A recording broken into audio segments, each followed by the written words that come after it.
Hello friends, आप सभी का स्वागत करते हैं हमारे चैनल ज्योति फन ब्लॉग पर। तो आप सब देख रहे हैं नफरत से मोहब्बत भाग 28। इससे पहले इस कहानी के 27 भाग अपलोड हो चुके हैं चैनल पर। अगर आप सबने नहीं पढ़ा है तो ज़रूर पढ़ लीजिएगा। तो चलिए फ्रेंड, स्टार्ट करते हैं अपनी आज की कहानी। अब तक आप सबने पढ़ा था। ओजस भी एक तंज भरी मुस्कान के साथ खानक की तरफ देख बोलता है कि बट वीरेंद्र शाह का मर्डर तो किया है ना तुमने। तो खानक भी अब उसकी तरफ देखकर फुल एटीट्यूड में बोलती है कि हाँ, किया है मैंने। और अगर वीरेंद्र शाह की जगह कोई और होता ना तो उसका भी कर देती।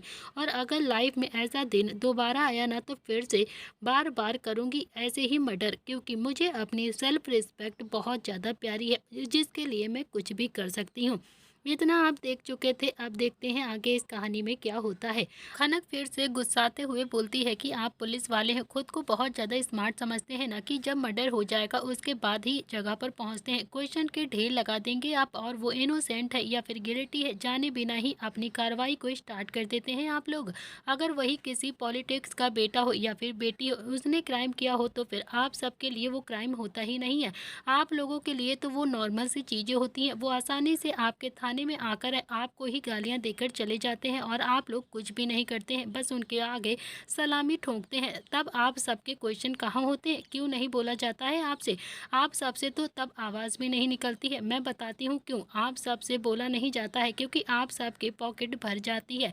ये सुनकर तो अब ओजस को भी गुस्सा आ गया और ये सब खनक भी एक सांस में ही बोल देती है। उसके बाद ओजस भी अपनी एक एब्रो उठाकर बहुत ही ध्यान से सुन रहा था और फिर वो भी एकदम से अकड़ के साथ बोलता है कि काफ़ी ज़्यादा बातें पता है तुम्हें।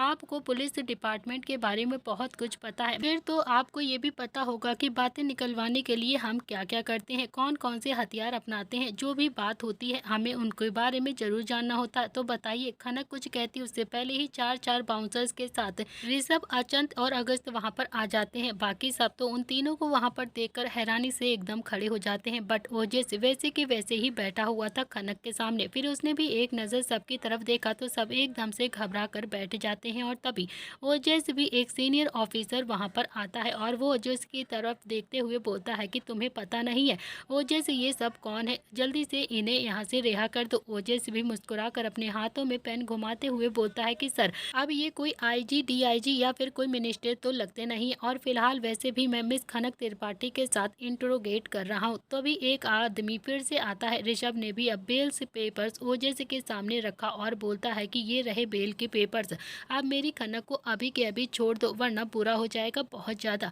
ओजस उसकी तरफ देखते हुए उसके पहले अचंत ने भी खनक को वहां से खड़ा किया और अपने पास करते हुए ओजस के सामने पेपर्स रखे और बोला कि ये लो, और जो भी करना है ना करो, मैं जा रहा हूँ अपनी खनक को लेकर यहाँ से, समझ गए ना तुम लोग। इतना बोलकर अचंत भी खनक को जबरदस्ती अपने साथ लेकर जाने लगता है कि तभी ऋषभ भी उसके सामने आया और खनक का हाथ पकड़कर उसको अपनी तरफ खींच लेता है और बोलता है कि ये मेरे साथ जाएगी। तभी ओजस भी थोड़ा सा सख्त आवाज़ में बोलता है कि स्टॉप इट, स्टॉप इट, तुम मिस खनक को कहीं भी लेकर नहीं जा सकते हो, आप दोनों में से कोई भी। फिर उसने दोनों के पेपर्स देखे और बोला कि मतलब दोनों के दोनों पेपर्स लेकर आए हो। खनक ऋषभ और अचंत को हैरानी से देख रही थी तो ओजस भी हैरानी से देखकर थोड़ा सा मुंह बनाकर बोलता है कि इंटरेस्टिंग, मतलब एक अनार और दो बीमार होना भी चाहिए, बहुत अच्छी बात है। अनार इतना इंटरेस्टिंग जो है, और ये बात तो वो खनक की तरफ देखकर बोल रहा था। उसकी बात सुनकर तो ऋषभ और अचंत दोनों को ही एकदम से गुस्सा आ जाता है। वो दोनों ही गुस्से से एकदम से तमतमा कर खड़े हो जाते हैं कि तभी एकदम से ऋषभ को सौरभ ने और अचंत को अगस्त ने थाम लिया अपनी बाहों में। और फिर अगस्त भी धीरे से बोलता है कि इससे ऐसे नहीं निपटा जा सकता है,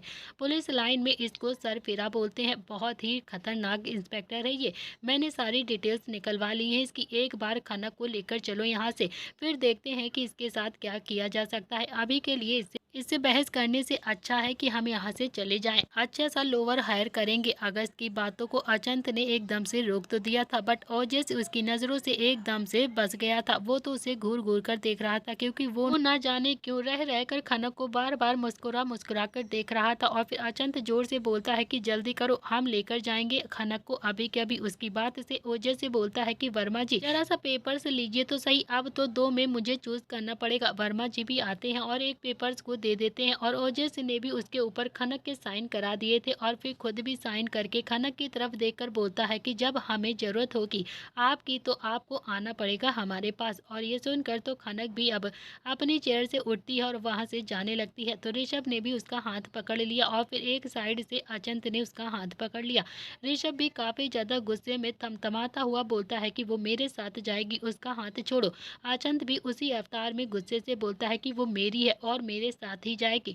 खनक पहले से ही बहुत ज़्यादा परेशान थी और अब वो दोनों की लड़ाई को देखकर और भी ज़्यादा परेशान हो गई थी कि तभी एकदम से अगस्त आगे आया और बोला कि ये मेरे साथ जाएगी क्योंकि ये मेरी साली है और तुम लोगों के साथ नहीं जाएगी। तुम दोनों से इसका कोई भी रिश्ता नहीं, इसका रिश्ता है तो सिर्फ मुझसे। इतना बोलकर अगस्त ने भी खनक का हाथ पकड़ लिया और फिर बिना किसी की बात सुने वो उसे लेकर वहां से निकल जाता है। ये देखकर तो अचंत और ऋषभ भी उसके पीछे पीछे आ जाते हैं क्योंकि वो दोनों ही अब खनक को अपने साथ लेकर जाना चाहते थे, मगर अगस्त उसे अपने साथ ले गया था। इधर त्रिपाठी हाउस रात बहुत ज्यादा हो गई थी सबको घर पहुंचते हुए क्योंकि सब बाय रोड आए थे। खनक शोभा जी के सीने से लगी हुई थी और बाकी सब भी सोफे पर बैठकर उसकी तरफ देखे जा रहे थे, बट स्वीटी वहां पर अभी तक नहीं आई थी क्योंकि उसको लगा था कि अगर इस वक्त वो सबके सामने आ गई तो फिर और भी ज़्यादा बवाल बढ़ जाएगा और सब और भी ज़्यादा क्वेश्चंस करने लगेंगे।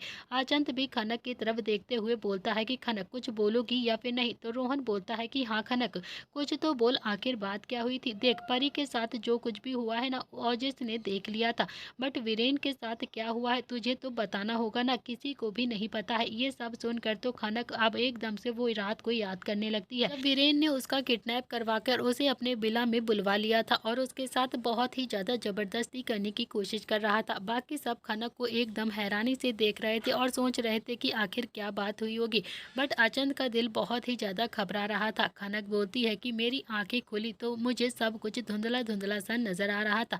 तो चलिए फ्रेंड देखते हैं फ्लैशबैक कैसे खनक ने वीरेन शाह का मर्डर किया था और आखिर कैसे सारी चीजें ओजस को पता चली थी। खनक की आंखों के सामने वीरेन खड़ा हुआ था। उसको देखकर खनक जल्दी से अब बिस्तर से उठने लगती है और बोलती है कि अरे वीरेन सर आप यहाँ पर क्या कर रहे हैं। तो वीरेन भी अब खनक की बॉडी को स्कैन करते हुए उसकी कमर की तरफ देखते हुए बोलता है कि हाँ मैं वीरेन शाह जिसको तुमने पहली ही नज़र में अपना दीवाना बना दिया था, तुमसे इंतहा प्यार करने लगा हूँ। बस एक रात चाहिए तुमसे मुझे। अपनी स्किल करके तुमने अपने नेचर से अपने धमाके वाला रिप्लाई करके और अपनी खूबसूरती तो पूछो ही मत, बहुत ही ज़्यादा पागल किया है तुमने मुझे। खनक बस ये कह रहा हूँ कि बस एक बार मेरी बात को मानकर तो देखो, बहुत ही ऊंचाइयों तक लेकर जाऊंगा तुम्हें। और हाँ ऐसे कहते हुए वो एकदम से खनक की कमर पर अपने हाथ रखने जा रहा था कि तभी अचानक से भी खनक उठकर खड़ी हो गई और बोलती है कि दूर रहिए मुझसे, हाथ लगाने की कोशिश भी मत करिएगा, मेरे पास आने की कोशिश भी मत करना वीरेन शाह तुम। ऐसा बोलकर खनक जल्दी से दरवाजे की तरफ भागती है, बट उसके पहले ही वीरेन ने उसको पीछे से पकड़ लिया और फिर उसकी कमर पर अपनी पकड़ कसते हुए खनक को वापस से बेड पर लाकर ढकेल दिया और फिर खुद भी उसके ऊपर आ जाता है और जबरदस्ती उसके कपड़ों को हटाने की कोशिश करने लगता है। वीरेन शाह उसके हाथों को कस के बेड पर धांस देता है। खनक अपने हाथ पैर बार बार चला रही थी बट उसकी हिम्मत काम नहीं कर रही थी। वीरेन उसे बहुत ही टाइटली पकड़े था और वो खुद को छुड़ा रही थी, बट वो अपने आप को छुड़ा नहीं पा रही थी और वीरेन उसकी कमर से लेकर उसकी पीठ तक हल्के हल्के से टच कर रहा था और उसे किस करने की कोशिश कर रहा था, जिससे खनक को बहुत ही ज्यादा बुरा लग रहा था। खनक भी अपना सिर इधर उधर कर रही थी क्योंकि वीरेन उसके होंठों तक पहुंचने की कोशिश कर रहा था। वो खनक की तरफ देखते हुए बोलता है कि कसम से ये तुम्हारी खूबसूरती देखकर तो खुद देवता भी लालच में आ जाएंगे। तुमने तो मुझे बिल्कुल पागल बना दिया है। फिर मैं क्या चीज हूँ, मैं ना बहुत ही ज्यादा पागल हूँ तुम्हारे लिए, बहुत फुर्सत से तुम्हें बनाया है गॉड ने। अब तो शांत कर दो ना मुझे प्लीज, कहाँ जा रही हो तुम। ये सब कुछ कहते हुए उसने खनक का पल्लू खींच लिया जिससे उसका सॉफ्ट सा पिन एकदम से खुल गया और उसका पल्लू नीचे आने लगा। खनक भी जोर से चिल्ला रही थी प्लीज प्लीज मुझे छोड़ दो मुझे जाने दो, यहाँ से बचाओ बचाओ सेव मी प्लीज, कोई बचा लो मुझे। बट खनक की दर्द भरी चीख सुन के भी वहां पर कोई नहीं आया था। जब खनक को कुछ भी समझ में नहीं आया तो उसकी नज़र अपने बगल में गई जहाँ पर एक एकदम से ट्रम्प फ्लावर वास रखा हुआ था। खनक ने भी अपना हाथ धीरे धीरे आगे बढ़ाया और फिर वीरेन उसकी नेक को स्मेल करते हुए बाइट करने ही जा रहा था कि तभी अचानक से खनक ने जल्दी से वो वास खींच लिया और फिर अपनी पूरी ताकत के साथ वीरेन के सिर पर जोर से वार कर दिया, जिससे वीरेन ने भी अपना सिर कस के पकड़ लिया। तो खनक भी अब फुर्ती के साथ जल्दी से खड़ी हो जाती है और अपने कपड़ों को जल्दी जल्दी से समेटने लगती है और थोड़ा सा दूर हो जाती है। बट खनक के भी हाथ पैर बहुत ज़्यादा कांप गए थे। वो खुद को बचाने के लिए खनक ने भी ये कदम उठा लिया था और उसे नहीं पता था कि वीरेन की मर्डर भी हो जाएगा। और वीरेन भी एकदम से कम नहीं था, वो भी अपने सिर पर हाथ रखकर एकदम से खड़ा होकर चिल्लाते हुए बोलता है कि गालियों का यूज करते हुए बोला कि तू साली मुझ पे वार करेगी, साली कमीनी मुझ पे वार करेगी, तुझे ना जेल करवा दूंगा मैं तेरी। तो अब तक तो सोचा था मैंने कि प्यार से तेरे साथ रात गुजारूंगा और तेरे साथ एकदम एक दो रातें गुजार के चला जाऊंगी, बट अब तू देख तुझे कैसे अपने बिस्तर पर रौंदता हूँ मैं। अगर तूने खून से आंसू ना रोए ना तो फिर मेरा नाम भी वीरेन साहा नहीं, समझी। तो इतना बोलकर उसने खनक की साड़ी को जल्दी से अपने हाथों से पकड़ा और उसकी साड़ी को खींचना चाहा। उसने जैसे ही उसकी साड़ी को खींचा उसका पल्लू एकदम से बिखर गया और ये देखकर तो खनक ने भी अब ऊपर जैसे कुछ सवार हो गया था, उसके ऊपर भी एकदम से भूत सवार हो गया था। खनक ने भी अपनी आंखों में गुस्से से एकदम से लाल करी और फिर उसने एक लात वीरेन के सीने पर जोर से मारी और फिर उसको कस के दबा दिया। उसके बाल जैसे एकदम से उड़ रहे थे, उसकी लिपस्टिक भी एकदम लाइनर सब कुछ फैले हुए थे और खनक भी एकदम से भयानक सी लग रही थी। खनक ने भी उसको अपनी लात से कस के मारा जिससे वीरेन एकदम से बेहोश हो जाता है। खनक को लगा कि अब उसको निकलना यहाँ से बहुत ज़्यादा ज़रूरी है, अब उसे यहाँ से निकलना चाहिए, इसीलिए उसने भी अब अपना पल्लू जल्दी से समेट लिया और फिर वहाँ से भागने लगी। बट तभी वीरेन ने उसका पैर एकदम से पकड़ लिया जिससे खनक फिर से गिर जाती है। वीरेन की पकड़ बहुत ही ज़्यादा मजबूत थी खनक के ऊपर। खनक भी अपने हाथों से बार बार उसे छुड़ा रही थी और उसको वहाँ से निकलना भी था क्योंकि वो जल्द से जल्द वहाँ से भागना चाहती थी कैसे भी करके। इसीलिए उसने भी अपनी नज़र चारों तरफ दौड़ाई तो उसने देखा कि दरवाजे के कॉर्नर में बहुत सारे लोहे के रॉड पड़े हुए थे, शायद किसी काम से लाया गया था वहाँ पर। तो खनक ने भी अब अपने हाथ से जल्दी से उस रॉड को खींचा और फिर खींच के वीरेन के हाथ पर जोर से मारा, बट वो तो अभी भी मगरमच्छ की खाल का था साला, आज भी उसके हाथ में कोई चोट नहीं लगती है, उसका हाथ छूट ही नहीं रहा था। और खनक बहुत ही ज्यादा घबराई हुई थी और उसके सिर पर तो जैसे वो जोर से रॉड मार देती है और जोर जोर से कई बार मारती है, तब तक मारती रहती है जब तक वीरेन का हाथ उसके पैर से छूट नहीं जाता है। खनक ने उसके सीने पर उसके सिर पर बहुत ज्यादा रोड मार दिए थे। जैसे ही ये हुआ तो खनक ने भी रॉड जल्दी से फेंका और फिर अपना पल्लू अपने कंधे पर फेंका और फिर जल्दी से होटल के रूम के बाहर आ जाती है। वो देखती है तो रात के वक्त में ज्यादा खाली ही था पूरी रोड। खनक बिना सोचे समझे ही वहां से निकल जाती है और वो बेचारी ये सोच रही थी कि उसको किसी ने देखा नहीं है, उसके बारे में तो किसी को पता भी नहीं चला है। बट वीरेन के रूम से निकलते हुए ही उसको एक वेटर ने देख लिया था, बट जब तक वो खनक तक पहुंचता खनक जल्दी से होटल से बाहर निकल गई थी।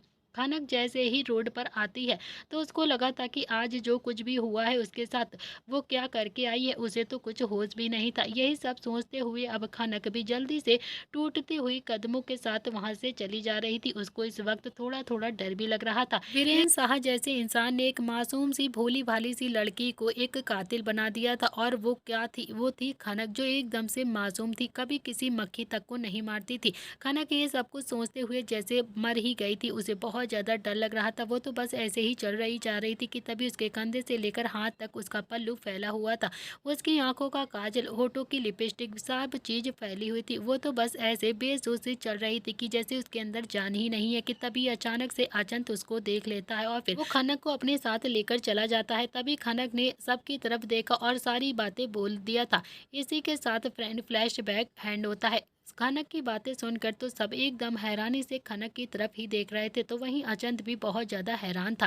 खनक ये सब कुछ सोचते हुए रोए जा रही थी और वहीं अचंत भी एकदम से गुस्से से खौल रहा था।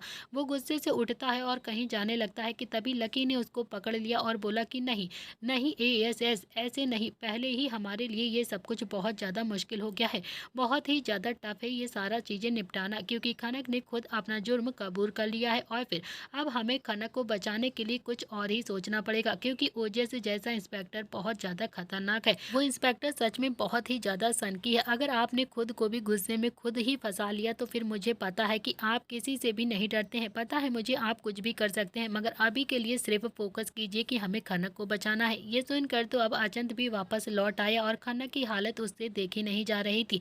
वो लकी की तरफ देखते हुए बोलता है कि लकी, मुझे खनक को अपने पास रखना है, प्लीज कुछ भी करो, मुझे और किसी से कोई मतलब नहीं है। इस बेकार सी दुनिया में मेरी खनक कहीं खो ना जाए। मैं नहीं चाहता हूँ मेरी खनक को कोई प्रॉब्लम हो। एक तो पहले से ही वो एकदम से डरी हुई है, उसे शक्ल भी नहीं देखना चाहती है वो मेरी।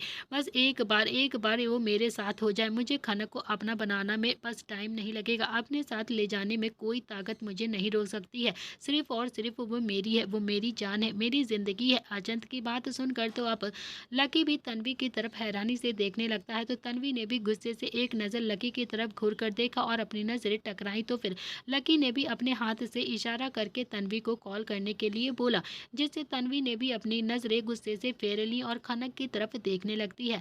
तो राहुल भी अभी किसी से कॉल पर बातें करके घर के अंदर आया था और सब की तरफ देखते हुए बोलता है कि ओजेस ने छानबीन शुरू कर दी है।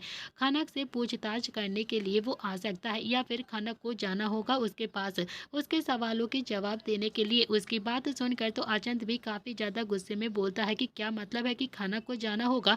वो कहीं भी नहीं जाएगी, मतलब कहीं भी नहीं जाएगी। तभी एकदम से हरीश चंद्र जी उठते हैं और बोलते हैं कि जो तुमने मेरी बेटी के साथ किया है ना, उसके बाद तुम्हें इस घर में खड़ा रहने के लिए दिया है ना, वही बहुत है तुम्हारे लिए।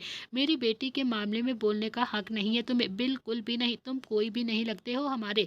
दूर रहो मेरी बेटी से और मेरे परिवार से। उनकी बात सुनकर तो अचंत भी अब हरीश चंद्र जी के पास आया और बोला कि मैंने जो कुछ भी किया है उसके साथ मेरे पास बहुत बड़ा रीजन था, वो भी आप सबको बता दूंगा मैं बहुत ही जल्द। और रही बात खनक की, तो उसको तो बहुत ही जल्द अपने पास लेकर जाऊंगा मैं और आप सब खुद खनक को मुझे देंगे।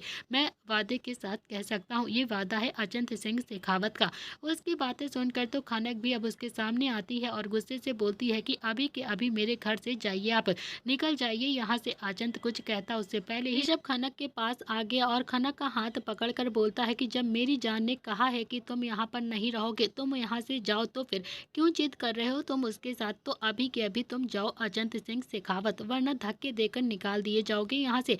गार्ड से फेंकवा दूंगा तुम्हें बाहर अभी के अभी। तो अचंत ऋषभ का कॉलर पकड़कर गुस्से से बोलता है कि ये मत भूल कि इस वक्त तू यूएस में नहीं है, इंडिया में है। इंडिया में जहाँ में पीएम से ज्यादा मेरा राज चलता है, समझा तू? इतना बोलकर उसने भी खनक को अपने करीब खींच लिया और फिर उसकी कमर पर अपना हाथ रखकर उसके माथे पर किस करके खनक की तरफ देखते हुए बोलता है कि ध्यान रखना अपना, कोई भी प्रॉब्लम हो तो मुझे बता देना। मैं नहीं चाहता हूँ कि तुम्हें किसी भी तरह से कोई प्रॉब्लम हो, और मैं खुद ही समझ लूंगा। और तुम भी ये समझ लेना कि तुम्हारी सांसों के इतने करीब हूँ मैं। याद करोगी कि तुम्हारे सामने रहूंगा, एक बार बस मुझे याद करके तो देखना। अचंत ये सब कुछ बोल रहा था कि तभी ऋषभ ने भी खनक को अपनी तरफ खींच लिया और फिर अपने पीछे कर लिया। अचंत भी मुस्कुराकर खनक की तरफ देखते हुए चुपचाप वहां से चला जाता है और फिर उसके जाने के बाद अगस्त भी उसके पीछे पीछे वहां से चला जाता है। सबके जाने के बाद खनक ने सबकी तरफ देखा और बोलती है कि मुझे रेस्ट करना है, बहुत ज़्यादा थक गई हूँ मैं अपने रूम में जा रही हूँ और कोई भी मुझे डिस्टर्ब नहीं करेगा। ऐसे कहकर खनक भी भागते हुए अपने रूम के अंदर चली गई, क्योंकि उसको रोना आ रहा था। उसे इस वक्त बहुत ही ज़्यादा गुस्सा भी आ रहा था। वो अपने रूम में जाती है और दरवाज़ा बंद करके बेड के बगल में गिर जाती है और रोने लगती है।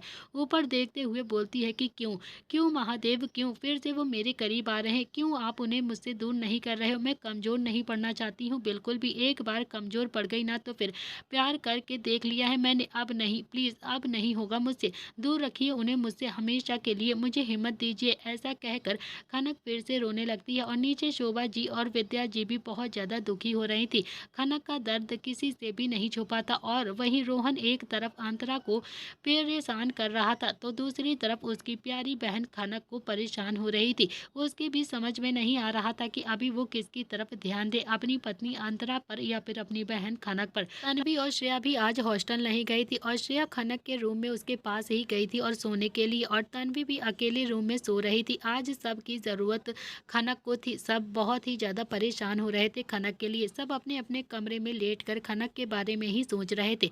इधर अगस्त का वेला, अगस्त घर आता है तो देखता है कि हॉल में बैठी हुई स्वीटी बहुत ही ज्यादा परेशान लग रही है। उसके बगल बगल में वो लड़की लड़की और वो औरत भी बैठे हुए थे, जो कि सुबह होते ही यहाँ से निकलने वाले थे। बट लड़की की तबीयत थोड़ी सी बिगड़ गई थी और उसको देखकर अगस्त ने भी थोड़ा सा मुंह फेर लिया और फिर स्वीटी का हाथ पकड़कर बोलता है कि प्लीज रूम में चलो अभी के अभी। स्वीटी भी थोड़ा सा खड़ी होकर बोलती है कि तुम्हारी प्रॉब्लम क्या है, तुम ऐसे बिहेव कैसे कर सकते हो सबके सामने मुझसे। जब मैं इनके पास होती हूँ तो फिर इनके इनसिक्योर क्यों हो जाते हो तुम, क्यों इतना ज्यादा मुंह बन जाता है तुम्हारा। उसकी बातें सुनकर तो वो लड़की और औरत एक दूसरे को हैरानी से देखने लगते हैं और फिर वो दोनों ही अगस्त की तरफ देखने लगी। तो अगस्त बोलता है कि मुझे खनक के बारे में बात करनी है तुमसे अभी के अभी, और कोई इनसिक्योर नहीं हो रहा हूँ मैं इन लोगों से, मैं किसी से भी खनक का नाम सुनकर। तो अब स्वीटी भी जल्दी से बोलती है कि ओके जल्दी से चलो और बताओ मुझे। ऐसा कहकर वो जल्दी जल्दी से अपने रूम की तरफ भागती है। तो अगस्त भी पलट कर लड़की और औरत की तरफ देखता है और फिर अपनी आंखों को रूम की तरफ जाने का इशारा करता है। बट उसने भी गुस्से में उन दोनों की तरफ इशारा किया तो फिर दोनों ही अपना सर झुकाकर वहां से चली जाती हैं। दोनों के जाने के बाद अगस्त ने भी अब अपनी आंखों को बंद करके एक गहरी सांस ली और फिर अपने रूम की तरफ चला जाता है। वो लड़की और वो औरत दोनों ही अगस्त के इशारे को देखकर वहां से डरती डरती चली जाती हैं। आखिर अगस्त का उस लड़की और औरत से क्या कनेक्शन है, ये आगे कहानी में पता चलेगा आपको। आधी रात का वक्त था, त्रिपाठी हाउस। तन्वी रूम में अकेले बहुत ही मुश्किल से सोई थी। उसको खनक की बहुत ज्यादा टेंशन हो रही थी और लकी की नजरों को एकदम से याद करके वो और भी ज्यादा बेचैन हो रही थी। बट फिर भी वो खुद को शांत करते हुए आराम से सो रही थी कि तभी उसको लगा कि कोई उसके चेहरे पर अपनी उंगलियों को फेर रहा है। पहले तो तन्वी को ये सब कुछ एक सपना सा लग रहा था और वो अपनी आंखें बंद करके बस इसे महसूस करती है। बट जब उसको अपने पेट पर किसी के हाथ चलते हुए फील होते हैं तो तन्वी की जल्दी से आंखें खुल जाती हैं। वो अपनी आंखें जल्दी से खोलकर देखने लगती है। तन्वी ने अपने बगल में देखा तो वहां पर एकदम से सड़क के बेड के सिरहाने से लगी हुई थी, क्योंकि सामने लकी बैठा हुआ था और वो भी उसके बगल में लेट कर उसके साथ ये सब कुछ कर रहा था। बट अब तन्वी एकदम से उठ के बैठ गई तो लकी भी उठ के बैठ जाता है और तन्वी की तरफ देखते हुए बोलता है कि इतना ज़्यादा शॉक्ड क्यों हो तुम, ऐसा तो नहीं है कि मैंने तुम्हें बिना इन्फॉर्म किए ये सब कुछ किया है। इन्फॉर्म किया तो था ना मैंने तुम्हें कि अब तुम चाहे जो कुछ भी सोचो मेरे बारे में, बट अब तुमसे हर रात मेरे साथ ऐसे ही गुजरेंगी तुम्हारी। तो आ गया हूँ मैं तुम्हारे साथ, अब आओ मेरे पास जल्दी से। तन्वी भी थोड़ा सा दूर होते हुए बोलती है कि शायद भूल रहे हो तुम कि मैं किसके घर में हूँ, अभी चिल्ला चिल्ला कर बुला लूंगी अभी सबको, समझ आई बात, निकलो यहाँ से अभी के अभी। तन्वी ने इतना ही कहा था कि तभी उसका मुंह एकदम से बंद हो गया, क्योंकि लकी अब अपनी शर्ट को खोल रहा था। तन्वी भी कांपती हुई आवाज में बोलती है ये क्या क्या कर रहे हो तुम, क्या कर रहे हो तुम, दिमाग दिमाग खराब हो गया क्या तुम्हारा, पागल हो गए हो क्या तुम पूरी तरह से, ये नंगे क्यों हो रहे हो तुम मेरे सामने। लकी भी अपनी शर्ट को फेंक कर तन्वी की कमर को पकड़कर उसको अपनी तरफ खींचते हुए बोलता है कि अपनी बीवी के सामने शर्ट नहीं उतारूंगा तो फिर किसके सामने उतारूंगा, तुम भी ना बीवी, बिल्कुल भी नहीं पता है तुम्हें कुछ भी। बीवी वर्ड सुनकर तो जैसे तन्वी एकदम से सुन्न पड़ गई थी और हैरानी से उसे देखने लगी।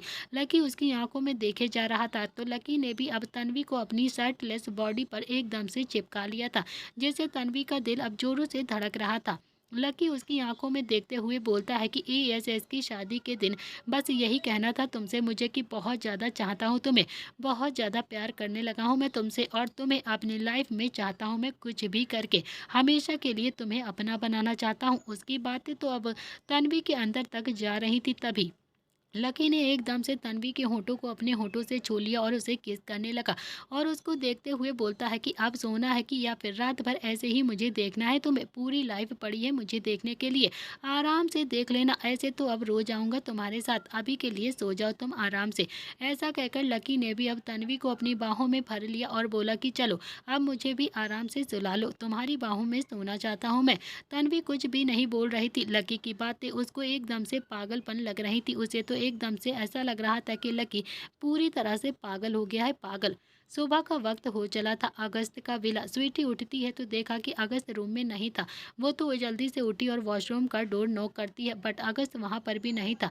वो अपने मन में बोलती है कि क्या करूं, क्या करूं, कहाँ है ये, इतनी जल्दी तो नहीं जाते हैं कभी भी ऑफिस, ऑफिस तो नहीं जाएगा इतनी जल्दी, मगर फिर भी वैसे ही नाइट वेयर में नीचे आ जाती है वो और फिर हर जगह अगस्त की तरफ देखने लगती है। बट अगस्त उसे कहीं भी नजर नहीं आ रहा था और ये देखकर तो स्वीटी किसी सर्वेंट से पूछने के लिए अंदर आई। तभी उसकी नजर देखकर सामने औरत और लड़की के रूम की तरफ जाती हैं, जहाँ का दरवाज़ा हल्का से खुला था और अगस्त बाहर आया तो स्वीटी बस उसकी तरफ देखे जा रही थी। उसे तो थोड़ा सा हैरानी भी हो रही थी कि अगस्त उस औरत और लड़की के कमरे में क्या कर रहा है। अगस्त की नज़रें भी उससे एकदम से टकराई तो वो एकदम से हड़बड़ा कर बोला कि वो इनको कुछ काम की ज़रूरत थी ना, तो फिर मैं बस यही बोलने के लिए यहाँ पर आया था कि कुछ दिन रहकर अपना काम कर सकती हैं ये। यहाँ पर उसकी बातें स्वीटी को एकदम से हजम नहीं हो रही थी। उसका चेहरा कुछ और कह रहा था और उसकी निगाहें कुछ और कह रही थी। अगस्त कुछ और कह रहा था और उसके पसीना कुछ और बता रहा था। इसीलिए स्वीटी बिना कुछ बोले अपने रूम की तरफ चली गई और ये देख कर तो अगस्त भी पलट गया और बोला कि अगर एक बार फिर से तुम दोनों की वजह से मेरी स्वीटी मुझसे दूर हुई ना, तो फिर मेरी शक्ल देखने के लिए भी तरस जाओगी तुम लोग। समझ गई ना, मैं नहीं चाहता हूँ कि मेरी स्वीटी एक बार भी अब मुझसे दूर हो जाए। इतना बोलकर अगस्त भी अब झंझनाते हुए ब्रेकफास्ट टेबल की तरफ आ जाता है और अपना ब्रेकफास्ट उठाकर सीधा ऑफिस के लिए निकल जाता है, क्योंकि वो रेडी पहले से ही हो चुका था।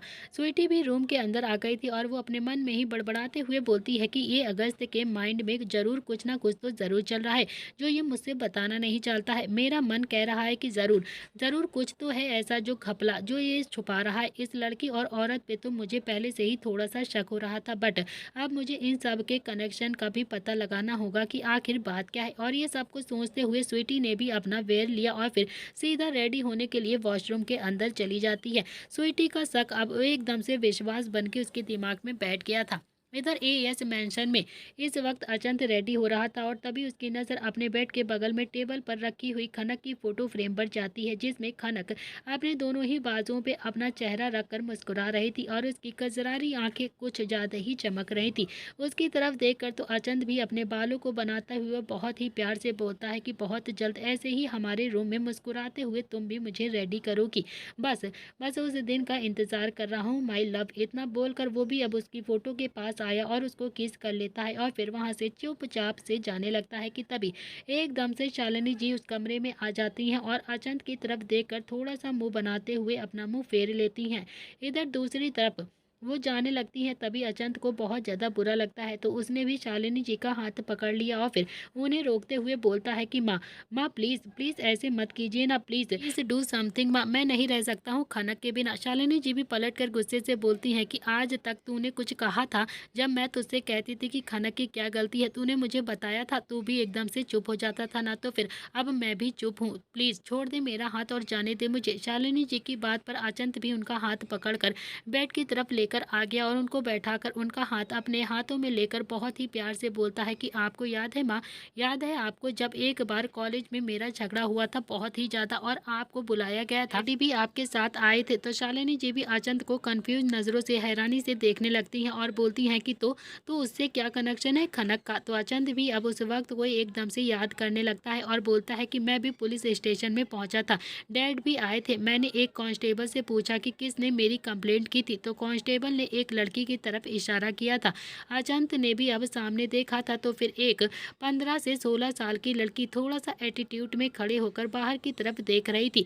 अचंत का मन तो कर रहा था कि वो अभी के अभी उसका गला घोट दे जाकर और उसे बहुत ज़्यादा पिटाई करे उसके साथ। वो उसकी तरफ गुस्से से धीरे धीरे बढ़ रहा था उसे पीटने के लिए कि तभी उससे पहले ही रणधीर जी भी उसके पास आ जाते हैं और उसका कॉलर पकड़कर खींचते हुए उसको थाने के बाहर लेकर आ जाते हैं और फिर एक तमाचा उसके गाल पर जोर से जड़ देते हैं और उसको पकड़कर बोलते हैं कि बस बस यही करना बाकी रह गया था तेरा, तू ना बस बहुत ही ज़्यादा बिगड़ गया है, तू बहुत ही ज़्यादा सिर पर चढ़ गया है, मेरा इकलौता बेटा है तू मेरा, तेरे लिए मैं कुछ भी कर सकता हूँ, तेरे लिए क्या क्या नहीं किया है मैंने, बट तुझे तो जरा सी भी शर्म नहीं आती है, तेरे लिए तो मैंने तेरी माँ को भी छोड़ दिया है और ये सब कुछ करने के लिए मुझे एक बार भी सोचना नहीं पड़ा है क्या? मैंने सोचा था कि अब तू एकदम से सही हो जाएगा, मैं भी गलत काम छोड़कर नई लाइफ की शुरुआत करूँगा, तुझे एक अच्छी लाइफ दूंगा, तेरी माँ और तू हमेशा मेरे साथ रहेंगे और तेरी बहन आरवी सब साथ में रहेंगे, बट नहीं तू तो अभी से ही ये सब कुछ करना शुरू कर दिया है तूने। अचंत भी रणधीर जी को समझाते हुए बोलता है कि डैडी प्लीज़ मेरी बात तो सुन लीजिए आप। रणधीर जी भी उसको पकड़कर गुस्से से बोलते हैं कि क्या सुनूं, हाँ बोल बता मुझे क्या सुनूं, क्या झूठ बोलना बाकी रह गया है, क्योंकि उस लड़की ने मुझे सब कुछ बता दिया है, उन्हें ऐसा करके मेरी जिंदगी पूरी तरह से खत्म कर दी है। अचंत अगर मैं मर गया ना तो फिर शालिनी जी को कुछ भी हो गया ना तो फिर जिम्मेदार तू ही होगा इस चीज का, एक लड़की के साथ जबरदस्ती की है तुमने। ये सुनकर तो अचंत भी अपनी आंखें बड़ी करके रणधीर जी को देखने लगता है। रणधीर जी भी गुस्से से एकदम गुस्से भरी आंखों से अचंत के जवाब का इंतजार कर रहा था। अचंत की समझ में नहीं आ रहा था कि वो क्या करे और क्या जवाब दे अपने डैडी को, क्योंकि उसने तो सिर्फ एक लड़के से मारपीट करी थी। जो भी था कॉलेज में ये सब कुछ निपट भी गया था, कोई भी बात पुलिस स्टेशन तक पहुंच जाए ऐसी तो कोई बात भी नहीं थी, क्योंकि अचंत ने किसी भी लड़की को छेड़छाड़ नहीं करी थी। और वो बोले ना बोले बट उसकी हालत बहुत ही ज़्यादा बयां कर रही थी कि इस वक्त वो कितना ज़्यादा परेशान है। वो क्या कर रहा था, क्योंकि उसकी शर्ट की बटन भी एकदम से टूटी थी और शर्ट भी बहुत ज़्यादा गंदी हो गई थी और फटी हुई थी। रणधीर जी भी उसकी बेल कराने के लिए पेपर्स भी लेकर आए थे। वो बेल करा रहे थे और वहीं अचंत उस लड़की की तरफ घूर घूर कर देख रहा था और फिर वो बोलता है कि तुम्हें तो मैं देख लूंगा, छोड़ूंगा नहीं तुम्हें मैं, क्योंकि झूठा इल्जाम लगाया है तुमने मुझ पर। उधर रणधीर जी भी बेल करा कर शालिनी जी को कॉल करके वहां से लेकर चले गए थे। अचंत भी उनके पीछे पीछे जाने लगा और फिर वहीं पर रणधीर जी का एकदम से एक्सीडेंट हो गया था और उनकी डेथ हो गई थी। और ये सब कुछ कहते हुए अचंत की आंखों में एकदम से आंसू आ गए थे। शालिनी जी भी उसका सिर एकदम से सहला रही थी और फिर उसने भी अपना सिर शालिनी जी की गोद में रखा हुआ था और अभी भी उसकी आंखों से आंसू बह रहे थे। अचंत ने भी अपना सिर हल्के से उठा लिया तो शालिनी जी भी अचंत की तरफ देखकर बोलती हैं कि बट इन सब में खनक कहाँ से आ गई बेटा? खनक ने इस सब में क्या कर दिया है तेरे साथ? इस सब में खनक का क्या लेना देना है? तूने खनक के साथ ऐसा क्यों किया, बता मुझे। अचंत भी शालिनी जी की तरफ देखते हुए खड़ा हो गया और फिर एकदम से पलट कर एक गहरी सांस लेकर बोलता है कि क्योंकि जिस लड़की की वजह से मुझे मेरे डैड को एकदम से दूर हो गए थे ना, आपका सिंदूर आपसे छिन गया था ना, हमारी खुशियां छिन गई थी माँ, वो लड़की कोई और नहीं आपकी प्यारी खनक ही थी। आपकी खनक ने ही मेरे खिलाफ झूठा इल्जाम लगाया था कि मैंने उसके साथ छेड़छाड़ करी थी। जब इतने दिनों के बाद त्रिपाठी हाउस में देखा तो उसका चेहरा देख कर ही सब कुछ याद आ गया था मुझे। मैंने सबसे ताकत हासिल कर ली थी और फिर उसको ढूंढ रहा था मैं, बट उसकी फैमिली यहाँ पर शिफ्ट हो गई थी। उसके बदला लेने का लिए मैंने उसका खून के आंसू रुलाने के लिए मैंने ये सब कुछ किया था। और ये सब कुछ कहते हुए अचंत की आंखों में भी अब बहुत ज्यादा आंसू भर आते हैं। बट माँ उसने तो मुझे आपसे मिलवाया था, प्यार का मतलब समझाया, खुश रहना मुझे सिखाया। मैंने उसके साथ इतना बुरा किया है, इतना ज्यादा परेशान किया है, इतना ज्यादा टॉर्चर किया है मैंने उसे, तभी उसने मुझसे इतना ज्यादा प्यार कर लिया था और फिर भी वो इतनी आसानी से मुझसे शादी भी करने को तैयार थी। आज तक उसने किसी भी लड़के से फ्रेंडशिप तक नहीं करी है, उसने सिर्फ मुझ पर ही भरोसा किया था, अपना सब कुछ मुझे दे दिया था उसने। शालिनी जी भी खड़ी होती हैं और सख्त आवाज में बोलती है कि हाँ तो यही सब तो खनक ने शादी के पहले ही किया था तुझे ना सब कुछ देने के लिए, और तुझे तो तब भी नहीं समझ में आया, तूने तो उसके साथ ये सब कुछ फिर भी कर दिया ना। अचंत भी आगे आया और शालिनी जी के हाथों को अपने हाथों में भरकर बोलता है कि माँ जब उसने मुझे कॉलेज के बाहर ऐसे बात करी थी और बहुत ज्यादा सुनाया था ना, तो मुझे बहुत ज्यादा बुरा लगा था और फिर मैंने ये भी सोच लिया था कि अब मैं उसे मिस चंडीगढ़ का तक पहुंचने नहीं दूंगा। वो अपने मिस चंडीगढ़ की एडमिशन की फीस के पैसे जमा कर रही थी तो उसको पुलिस से कंफर्मेशन के लिए चाहिए था और फिर उसी वक्त मैं भी लकी के साथ वहां पर गया था, क्योंकि मुझे भी ये सब कुछ नहीं होने देना चाहता था। मैं उसे मिस चंडीगढ़ नहीं बनने देना चाहता था, मैं चाहता था कि लकी ये सब कुछ रोक ले। बट मुझे खनक का चेहरा भी देखना था जो एकदम से टूटा हुआ था, बिखरी हुई खनक को देखना था मुझे, क्योंकि उसके घर वालों को अभी भी ऐसा लग रहा था कि उतना सब कुछ होने के बाद जब कोई लड़की अपना चेहरा दिखाना पसंद नहीं करती है तो फिर वो भी मिस चंडीगढ़ में पार्ट ले रही थी, इसीलिए उसके घर वाले बहुत ही ज़्यादा माइंड फ्री थे। बट मैं जैसे ही वहाँ पर पहुँचा वैसे ही खनक वहाँ से उठ रही थी। आपको पता है कि क्यों क्यों ये बोलकर तो वो शालिनी जी की आंखों में एकदम से झांकने लगता है। शालिनी जी भी कंफ्यूज होकर बोलती हैं कि क्यों। अचंत शालिनी जी के हाथों को कस के पकड़ कर बोलता है कि क्योंकि उसके बगल में कुछ 2 से 3 लड़के खड़े हुए थे। अचंत उस पल को एकदम से याद करने लगता है। खनक इंस्पेक्टर के सामने थी और अकेली आई हुई थी, उसके बगल में 3 लड़के खड़े हुए थे और तभी एक लड़का बोलता है कि तुझे याद है कि ये कौन है? खनक। खनक ने ध्यान नहीं दिया और तभी दूसरा लड़का बोलता है कि नहीं यार, याद दिला दे ना, याद दिला दे। पहला लड़का मुस्कुरा कर बोलता है कि ये वही है जिसने पहली बार हिम्मत की थी हमारे खिलाफ आवाज उठाने की, जब हम कॉलेज में थे और किसी की हिम्मत नहीं थी हमारे खिलाफ गवाही तक देने की। और तब तो ये बहुत ज्यादा छोटी भी थी, सिर्फ प्रोग्राम के लिए आई थी ये कॉलेज में, और उसी वक्त इनके सामने मैंने एक लड़की के साथ थोड़ा सा मौज लेने के लिए सोचा था, उसको थोड़ा सा छेड़ दिया था। बस यही मोहतरमा थी जो झांसी की रानी बन गई थी और उसी वक्त हम दोनों को पीटा भी गया था बहुत ज्यादा और पुलिस को बुला लिया गया था।